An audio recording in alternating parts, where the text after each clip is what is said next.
الله الله الله الله الله ولي الذين آمنوا.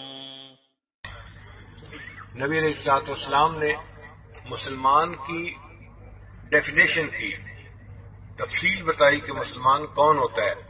فرمایا المسلم من سلم المسلمون من لسانہ ویدہ.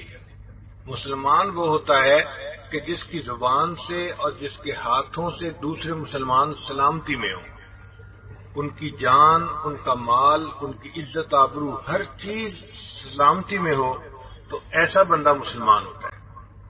اور جس بندے کی زبان اور ہاتھ سے دوسرے کی عزت آبرو، جان مال سلامت نہ ہو، وہ مسلمان نہیں ہوتا. اب ذرا غور کیجئے کہ ہم کس حد تک مسلمان ہیں اور اس تعریف کے اوپر ہم پورے اترتے ہیں. خاص بات یہ ہے کہ اس حدیث مبارکہ میں نبی علیہ السلام نے زبان کا تذکرہ پہلے کیا اور ہاتھوں کا بعد میں کیا. اس میں بھی حکمت ہے. حکیم کا جو فعل ہوتا ہے وہ حکمت سے خالی نہیں ہوتا، دانائی سے خالی نہیں ہوتا. تو نبی علیہ السلام نے زبان کا تذکرہ پہلے کیوں کیا؟ وجہ یہ تھی کہ ہاتھ سے تکلیف پہنچانے کے لیے زیادہ قوی ہونا ضروری ہے. اگر کمزور ہوگا تو وہ دوسرے کو کیا تکلیف پہنچائے گا؟ ایک تھپڑ مارے گا اور اس کے بدلے چند تھپڑ خود کھا لے گا.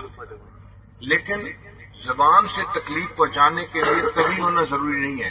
کمزور بندہ قوی کو بھی اپنی زبان سے دکھ پہنچا سکتا ہے. تو زبان کا دکھ زیادہ آسان ہے. پھر ہاتھ سے تکلیف پہنچانے کے لیے قریب ہونا ضروری ہے. اگر کوئی بندہ دور بیٹھا ہے، ہاتھ سے اس کو تکلیف نہیں پہنچا سکتا. زبان سے تکلیف پہنچانے کے لیے قریب ہونا ضروری نہیں. کوئی بندہ دوسرے ملک میں بیٹھا ہے، آپ اس کے بارے میں کوئی کمنٹس پھڑکا دیں، وہ بندہ سنے گا، وہاں پہ اس کا دل دکھی ہوگا. تو آپ نے زبان سے اس بندے کو بھی تکلیف پہنچائی جو دنیا کے دوسرے کنارے پہ تھا. پھر ہاتھ سے تکلیف پہنچانے کے لیے زندہ ہونا ضروری ہے.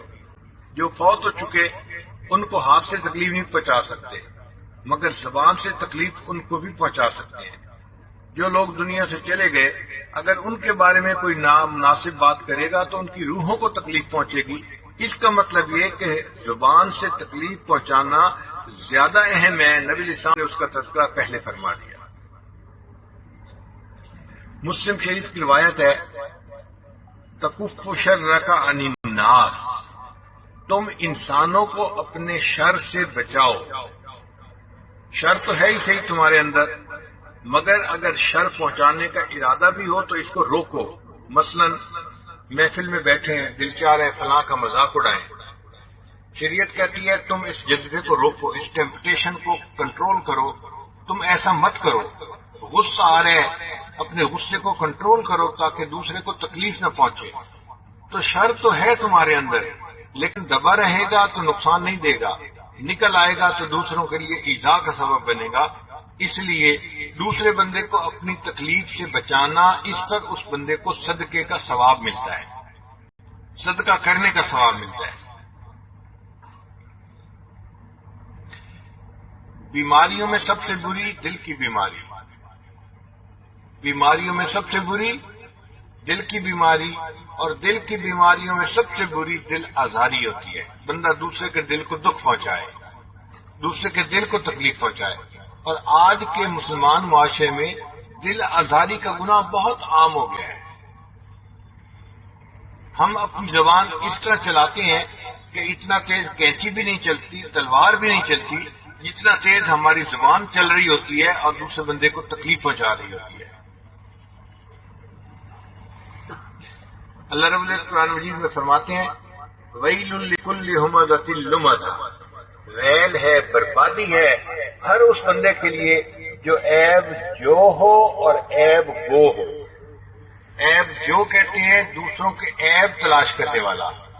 بعض لوگوں کی نگاہیں ایسی خوردبین فٹ ہوئی ہوتی ہے کہ دوسرے کی چھوٹی چھوٹی غلطیوں کو نوٹ کر لیتے ہیں. بہت ایگل آئی ہوتی ہے ان کی، دوسرے پہ نظر پڑی اس کے عیب کا پتہ چل گیا. یہ بندہ ہوتا ہے عیب جو، عیب تلاش کرنے والا. اور بعض بندوں کی عادت ہوتی ہے ان کو کسی کی کمزوری کا پتہ چل جائے پروپیگنڈا کرنے کے ماسٹر ہوتے ہیں. یہ لوگ ہوتے ہیں عیب گو. تو الگ الگ عادتیں ہیں. عیب جو الگ عادت ہے، الگ گناہ ہے، اور عیب گو ہونا الگ گناہ ہے. اور بعض اوقات بندے میں دونوں گناہ ہوتے ہیں، وہ عیب جو بھی ہوتا ہے، عیب گو بھی ہوتا ہے. اللہ فرماتے ہیں اس قسم کا جو گناہ گار بندہ ہوگا اس کو پھر ہم جہنم میں سزا بھی انوکھی دیں گے. کیا سزا ہوگی؟ کہ آگ کا بنا ہوا ایک ستون ہوگا، ایک پلر ہوگا. اس بندے کو جو عیب جو ہے یا عیب گو ہے، فرشتے وہاں جا کر اس کے ساتھ باندھ دیں گے تاکہ ہل نہ سکے. پھر وہاں پر آگ کے انگارے ہوں گے.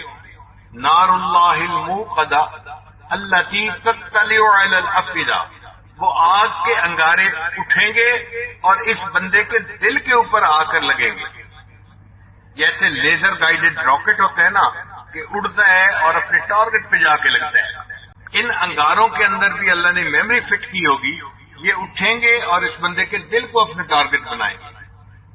بھئی جسم جلے تکلیف ہوتی ہے لیکن یہ تو دل کو جلائیں گے. کیوں؟